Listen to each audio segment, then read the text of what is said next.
खाली 3 बच्चे आए हैं। कोई नहीं, चलिए। डांट भी हमारा लोगे क्या? आज का देखिए कैसे लर्न कैसे करते हैं। लर्न करने के टिप्स क्या बता रही हूँ। सबसे पहले है हमारा दोहरान कार्य। हमें ये पता होना चाहिए हम कौन से चैप्टर का दोहरान कर रहे हैं। सेकंड चैप्टर का। हमको लिखना है? नहीं, लिखना नहीं है, समझना है, याद करने का तरीका। चैप्टर सेकंड है हमारा यस मैम। दोहरान कार्य। दोहरान कार्य चल रहा है हमारा। और यहाँ पे हमने लिखा, जब आप रफ कॉपी में लिख के याद करते तो उसमें डालो दोहरान कार्य। फिर हम डालेंगे पार्ट 2। पार्ट का नाम क्या है? तलाश। तलाश। देखो स्टेप बाय स्टेप सब चीजें याद करते हैं। तलाश हो गया। और तलाश के लेखक क्या है? सुरेखा। मैम लेखक का भी नाम पूछा जा सकता है? हाँ, पूछा जा सकता है, लेकिन फिलहाल इस बार मैंने दिया नहीं है ना। पाणिकर, सुरेखा पाणिकर, यही है ना। अब हमको 3 चीजें पता हो गई कि हमने आज रिवीजन किसका किया। चैप्टर सेकंड का। चैप्टर सेकंड का नाम था हमारा तलाश। और उसके जो लेखक हैं, लेखिका है, वो है सुरेखा पाणिकर। आ गया यहाँ तक समझ में। अब हमें यस ये मैम। देखना है कि पाठ के अंतर्गत किस बारे में चर्चा की गई है। किस बारे में, इस पाठ के बारे में जानकारी। मैम इसमें एक लड़की होती है। का नाम पार्वती होता है। हाँ। हाँ, क्या जा रही होती है। क्या क्या दोबारा बोलिए। मैम एक लड़की होती है, उसका हाँ, नाम पार्वती होता है। पार्वती। लड़की का नाम है हमारा पार्वती, क्योंकि ये पार्वती। पूरी कहानी पार्वती पर ही बेस्ड है ना। ठीक है, तो हमें पहले उसका जो हीरो है उसका तो पता होना चाहिए ना, चैप्टर में, कहानी में। हाँ, फिर पार्वती कहाँ जा रही है? मैम वो अपने बाबा के पास जा रही हाँ, है। अपने पिता से मिलने जा रही है। अब वो पिता कहाँ काम करते हैं? मैम आर्मी में। आर्मी मैम में काम शिलांग। कर, शिलांग में काम करते हैं, है ना। तो शिलांग जा रही है वो। और वो आर्मी में, पिता कहाँ काम कर रहे हैं? आर्मी में काम कर रहे हैं। ठीक है, वेरी गुड, आगे चलिए। मैम तो जब वो जा रही होती है तो वो जवानों के साथ जाती है। हाँ, आर्मी में जवानों के साथ में जा रही होती है। ठीक है, आगे। रास्ते में उनको उग्रवादियों किससे और सफर किससे किससे सफर कर रहे हैं वो लोग? मैम वो कार से। कार या टैंकर्स जो होते हैं उनसे? मैम जो वो आते हैं, जवानों के ट्रैक्टर्स आते हैं ना वो। हाँ, जवानों के ट्रैक्टर्स आते हैं, उनमें सफर कर रही हैं। उसको, बच्चे को क्या हिदायत दी गई थी जाने से पहले? मैम उसको कि वो खिड़की के से दूर रहे, क्योंकि वहाँ पे उग्रवादी और आदिवासियों का खतरा था। हाँ, क्या खतरा था उनसे? कि वो उन पर हमला कर देंगे। हमला कर सकते थे। फिर क्या फिर रास्ते? हाँ, जब उधर से जा रहे थे तो जो पार्वती थी, मतलब आदिवासी और उग्रवादियों ने उन पर हमला कर दिया। हाँ, तो पार्वती ने बिना डरे उनके ऊपर हथगोले बरसाए थे और हथगोले का मतलब जवानों जानते हैं ने ना। भी गोलियां बरसाई थी। वेरी गुड, है ना। अपने आप को बचाने के लिए उन्होंने हथगोले बरसाए और गोलियां भी बरसाई थी। ठीक है, आगे। और जब वो फिर पहुंच जाते हैं तो वहां पे उनके स्वागत के लिए, जवानों के स्वागत के लिए वो राइफल। राइफल कमांडर के हाँ, वो उनका स्वागत करते हैं। फिर उसके बाद में लास्ट क्या होता है? फिर जब वो अपने वो अपने बाबा के पास मिलने जाती है कहाँ होते हैं उसके बाबा? तो उसके बाबा कहाँ होते हैं? हॉस्पिटल में। हॉस्पिटल में होते हैं। आगे तो जब लास्ट। वो हॉस्पिटल में जाती है और जो सेना वो होते हैं ना, कमांडर, कमांड, उसके कमिश्नर ही था ना। कैप्टन जगजीत सिंह, हाँ, तो वो उसका उस लड़की का परिचय ऐसे कराते हैं कि ये वह बहादुर लड़की है जिसने है जिसने उग्रवादी और आदिवासियों जो पर हमलावारी थे उनको मार गिराया। मार गिराया था, हथगोले बरसा के मार गिराया था। ठीक है, वेरी गुड। लास्ट में क्या हो जाता है कहानी के? और जब वो हॉस्पिटल में बैठी होती है तो जब अपनी किताब नीचे करती है, नहीं, जब वो किताब नीचे नहीं करते, उसके पिता के पास जो किताब था उसको नीचे करती है। हाँ, हाँ, तो वो चिल्लाती है, बाबा बाबा आपको क्या हुआ? क्योंकि उनको उसके बाबा को चोट लगी थी, और फिर हाँ, उसको बाद में उसको इनाम के स्वरूप में क्या मिलता है? यस प्राइज, प्राइज में। कमांडर साहब जो हमारे, उन्होंने बच्ची को मतलब हाँ, पार्वती की शाबाशी दी और पुरस्कार देने की घोषणा की घोषणा थी, की थी। और उसके पिता को 2 महीने की छुट्टी देकर नेपाल भेजने का फिर से बंदोबस्त करा था। बंदोबस्त किया था, क्योंकि वहाँ पे छुट्टी मिलना बहुत मुश्किल होता है आर्मी में, लेकिन उससे प्रभावित होकर उन्होंने 2 महीने की छुट्टी भी सैंक्शन कर दी थी। ठीक है, ये पूरी स्टोरी हमारी यहाँ पे ख़त्म हो जाती है। देखिए, अगर हमने चैप्टर बहुत अच्छे से रीड किया हुआ है तो हमें सभी प्रश्नों के जवाब आसानी से हमको आ जाते हैं। अगर हमने चैप्टर की स्टोरी नहीं पता होती है तो हमें क्वेश्चन आंसर याद करने में ज़्यादा एनर्जी वेस्ट करनी पड़ती है। इसीलिए मैं आपको हमेशा बताती हूँ कि बेटा, चैप्टर क्वेश्चन आंसर आप चाहे मत याद करो, लेकिन चैप्टर को 2 या 3 बार पढ़ो, बार बार पढ़ो, आपको क्वेश्चन आंसर ऑटोमेटिक याद हो जाएंगे, है ना, क्योंकि स्टोरी पता चल गई। अब देखिए, इसमें फर्स्ट नंबर का क्वेश्चन है, शिलांग जाने के रास्ते में किसका खतरा था? किसका खतरा मैं था? बताऊं, हाँ, बताइए। शिलोंग जाने के रास्ते में आदिवासी उग्रवादियों का खतरा था। हाँ, क्योंकि हमने अभी स्टोरी में समझ लिया था। पार्वती को बार बार किस बात के लिए चेताया जा रहा था? किस बात के लिए कहा जा रहा था? पार्वती को बार बार की वह खिड़की से दूर रहे बात के लिए चिताया जा रहा था। ठीक है, बाकी दूसरे बच्चे भी बोल सकते हैं ना, आप लोग भी अपना टर्न लेकर के बोल सकते हो। शिलांग के बॉर्डर पर जवानों का स्वागत किसने किया? आप बताओ कुणाल, कुणाल बताइए। शिलांग के बॉर्डर पर जवानों का स्वागत किसने किया था? शिलोंग के बॉर्डर पर जवानों का स्वागत गोरखा, गोरखा बटालियन और असम असम, असम के, राइफल ने किया था। असम के राइफल कमांडर ने किया था। या थोड़ा किया सा था। अटक अटक के बोल रहे हो, उसको थोड़ा सा लिख कर याद करो। जब हम कोई चीज़ लिख कर याद करते हैं तो हमारे दिमाग में वो सेट हो जाती है। तो किसने किया था? गोरखा बटालियन के राइफल कमांड, असम के राइफल कमांडर शिलोंग ने। के बॉर्डर हाँ, पर जवानों के स्वागत के लिए गोरखा बटालियन व अमस असम, असम। राइफल असम राइफल के कमांडर ने किया। ठीक है, नेक्स्ट क्वेश्चन आता है हमारा, किताब हटाकर मरीज के बैठते ही पार्वती जी, मरीज के बैठते ही पार्वती ने क्या किया? किताब हटाकर मरीज के बैठते ही पार्वती ने जोर से चिल्लाया, बाबा बाबा बेटा, ये क्या इसमें हुआ मिसप्रिंट है, आपको? मरीज के पास बैठते ही, है ना, मरीज के बैठते नहीं, क्योंकि मरीज किताब को जब उसने हटाया तो मरीज के पास बैठते ही उसने बाबा बाबा चिल्लाया कि ये क्या हुआ, क्योंकि उसको चोट लगी हुई थी। और पापा को, अपने पापा को इस चोट की हालत में देख के तो कितना दिल घबरा जाता है हमारा, है ना। आगे क्वेश्चन है हमारा, पार्वती ने गुवाहाटी और शिलांग में जल्दी अंधेरा हो जाने का क्या कारण बताया था? पार्वती ने गुवाहाटी और शिलोंग में जल्दी अंधेरा हो जाने का यह कारण बताया था कि वह पूर्व दिशा में स्थित है, अतः यहाँ सूरज जल्दी डूब जाने के कारण हाँ, अंधेरा जल्दी हो जाता है। ठीक है, ओके। नेक्स्ट क्वेश्चन है हमारा, उग्रवादियों और जवानों की मुठभेड़ का वर्णन कीजिए। आदिवासी और उग्रवादियों ने जब हाँ, जवानों पर तीर बरसाने आरंभ किए तब आरंभ नहीं बेटा, आरंभ, आरंभ का मतलब होता है शुरुआत करिए।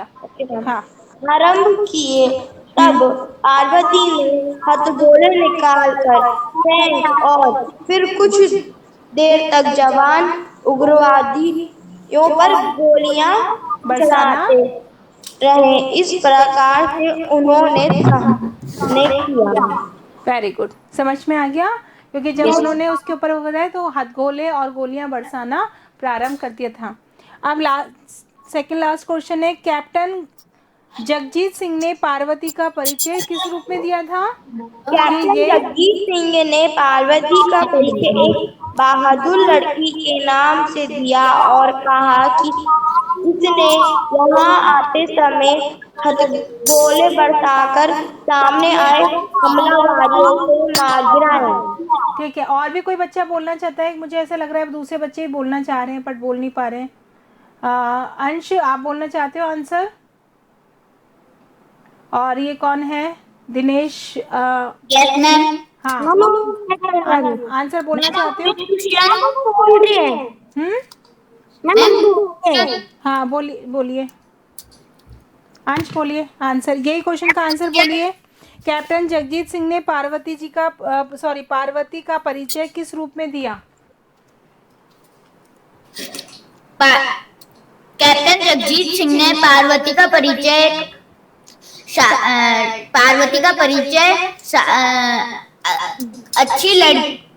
बहादुर लड़की के नाम से दिया। हाँ, कि ये वही बहादुर लड़की है जो रास्ते में आए दुश्मनों को मार गिराया। कौन से दुश्मनों को?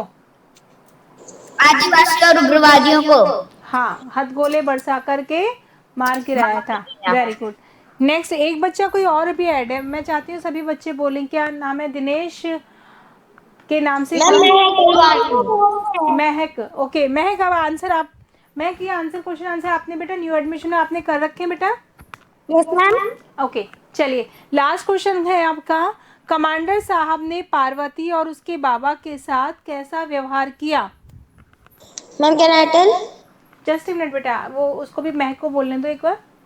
हाँ महक बोलिए।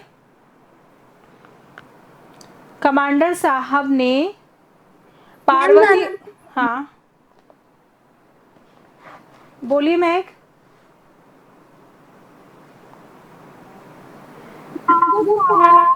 पार्वती के पिता के साथ, हाँ मैम याद नहीं, तो देख के बोलो, कोई बात नहीं, लर्न हो जाएगा ना आपको। हाँ देख के बोल दो, कोई बात नहीं, याद नहीं है तो। और आज रिवाइज कर लेना इस चैप्टर को। बोलिए।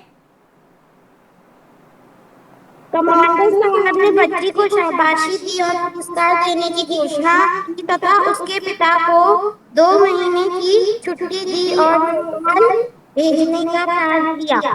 अब याद हो गया? हाँ, अब अपने शब्दों में बोल सकते हो इसको वापस से। हाँ बोलिए। कमांडर साहब ने पार्वती को शाबाशी और पुरस्कार देने की घोषणा की तथा उसके पिता को 2 महीने की छुट्टी दी और नेपाल भेजने का प्रण किया। वेरी गुड, हो गया लर्न।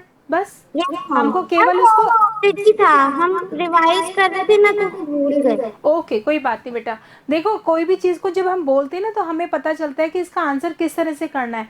अगर आप जितना घर पे भी लर्न करते हो तो बोल बोल के लर्न किया करो। जैसे छत पे चले गए, वहाँ घूम घूम के लिखा, या लिख के लर्न कर सकते हैं। लिख के लर्न करने से हमारी मात्राओं की भी गलती समझ में आती है, हमारी स्पीड थोड़ी फास्ट होगी, हमारी राइटिंग भी इम्प्रूव होगी। तो और हमें पता चलेगा कि हमने क्या गलती करी है, क्योंकि एक बार हम लिखा हुआ गलती जब खुद करेक्शन करते हैं तो हमें पता हो जाता है कि ये गलती हमसे दोबारा ना हो। ठीक है, तो इस तरह से आपका चैप्टर जल्दी लर्न।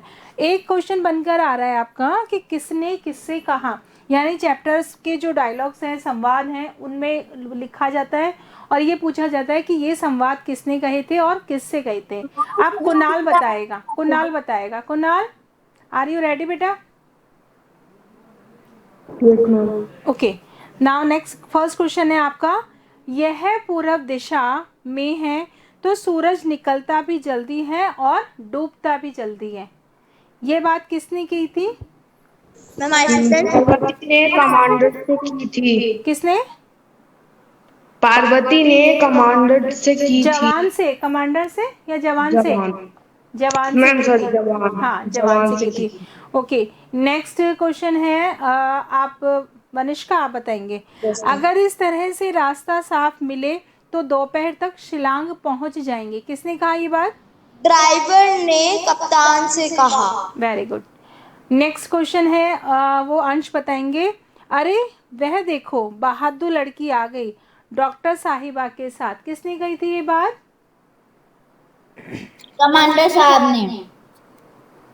कमांडर साहब ने गई थी? नहीं।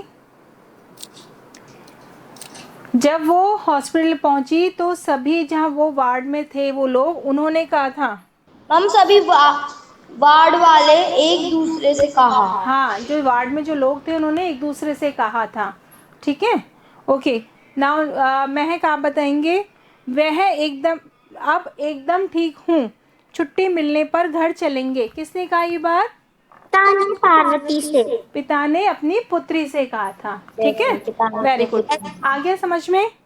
चलिए मैम आप शब्दार्थ भी पूछ लो। शब्दार्थ, रुको पहले ये वाले क्वेश्चंस कंप्लीट करते हैं।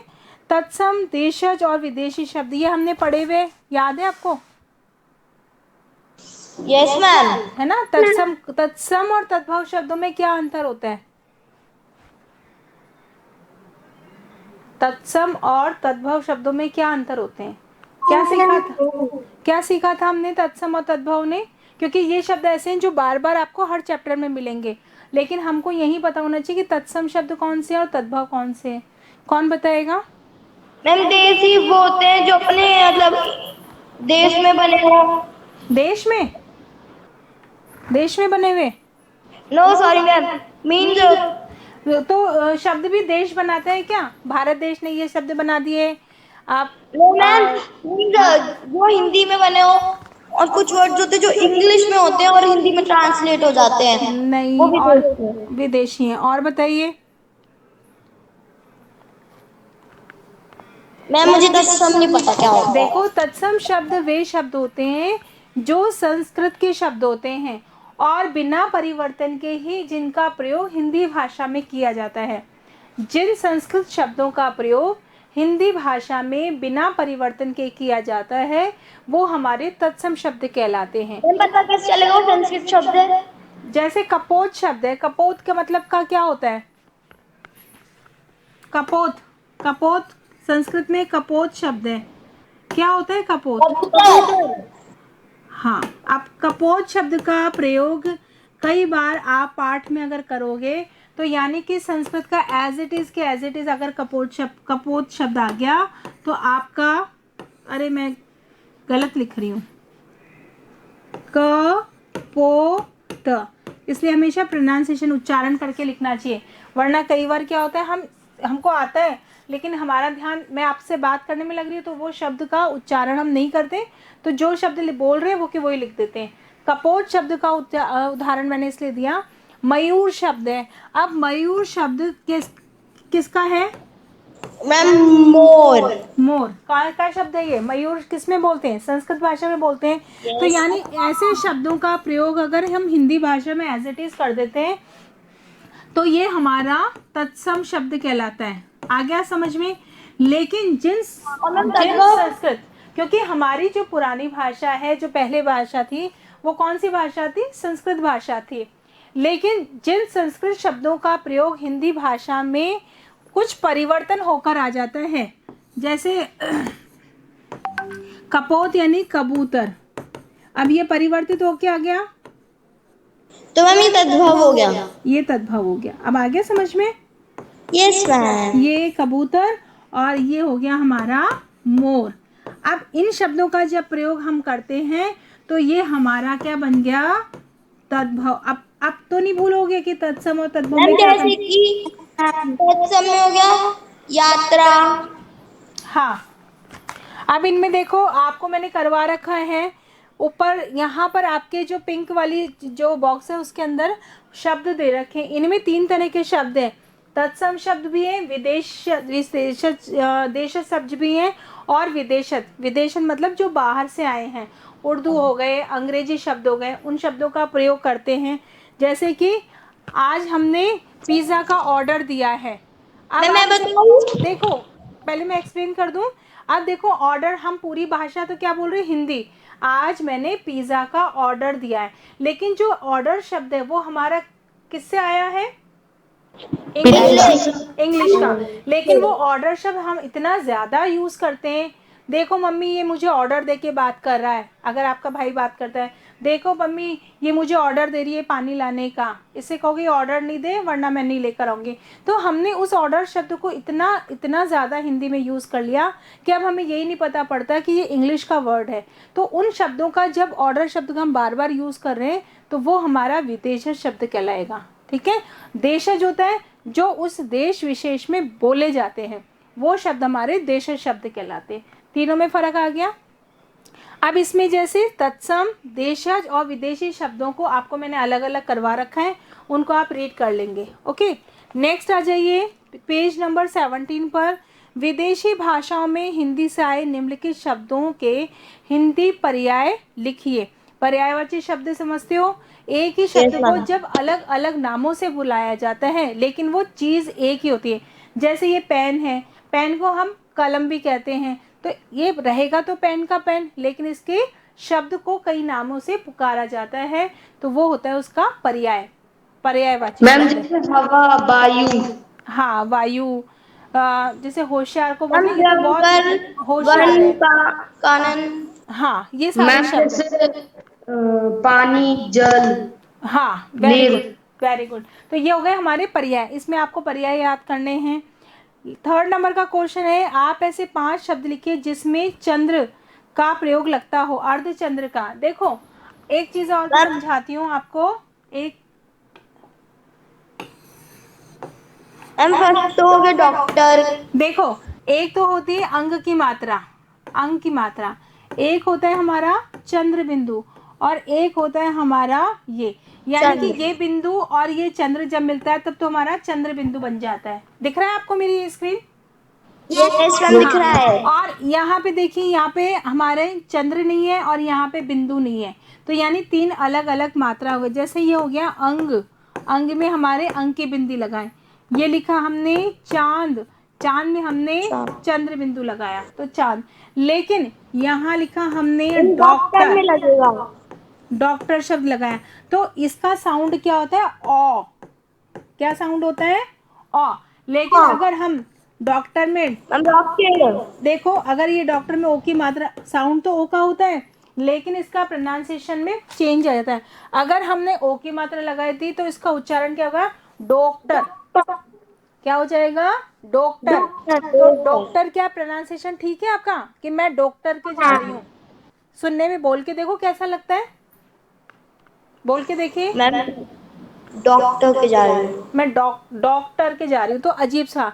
और इसको हम उच्चारण क्या होता है? डॉक्टर के। तो डॉ और डो, ये तो पढ़ेंगे हम डॉक्टर और ये पढ़ेंगे हम डॉक्टर। आ गया प्रोनाउंसिएशन में फर्क, उच्चारण में दोनों में फर्क हो गया। तो ये मात्रा ओ का साउंड देती है, इसको बोलते हैं हम अर्धचंद्र, इसको बोलते हैं चंद्र बिंदु, और इसको बोलते हैं केवल बिंदु, अंग की मात्रा। क्लियर हो गया तीनों का डिफरेंस? चलिए, 4th नंबर का जो क्वेश्चन है उस क्वेश्चन में आपको दे रखा है प्रत्येक के लिए 2-2 पर्यायवाची शब्द लिखिए, यानी आपको उसके पर्याय लिखने हैं। जंगल का हो गया वन कानन। वन कानन, तो आपको इसको रिवाइज करना है, ये सारे मैंने आपको करवा रखे हैं, केवल रिवीजन करना है। सूरज का हो गया रवि भास्कर। हाँ, सूरज और भास्कर है ना, रवि, आदित्य, आदित्य भी सूरज का ही वो है पर्याय। और लास्ट में जो गगन, आकाश। हाँ, 5th नंबर का क्वेश्चन है विलोम। विलोम का मतलब हमने समझ रखा है एक का विपरीत शब्द। हाँ, उल्टा, यानी जैसे ये सीधा हाथ है इसका उल्टा, तो विलोम हो जाता है। तो जिस शब्दों का जैसे हाँ, गरीब का अमीर हो गया, यानी उसका अपोजिट बोलना, वो होता है विलोम। ज्यादा का कम। हाँ बिल्कुल। चलिए, अब हमारा जो चैप्टर है वो कंप्लीट हो गया है, 2nd वाला। इसे एक बार आप अपने शब्दों में एक बार और रिवाइज कर लीजिए। हम जब स्कूल आएंगे तो इसमें से क्वेश्चंस मैं आपको लिखवाऊंगी, उन्हें आपको अपनी कॉपी में रिटर्न में लिखना है। ओके, कल इसके नेक्स्ट का चैप्टर उसको रिवाइज करके आइए, जिससे कि जैसे आज 5 मिनट हमारे खराब हुए वो भी नहीं होंगे। ओके, कल नेक्स्ट चैप्टर करके आना है, ठीक है बेटा? चलिए, ओके, बाय बच्चे, बाय मैम। बाय बेटा।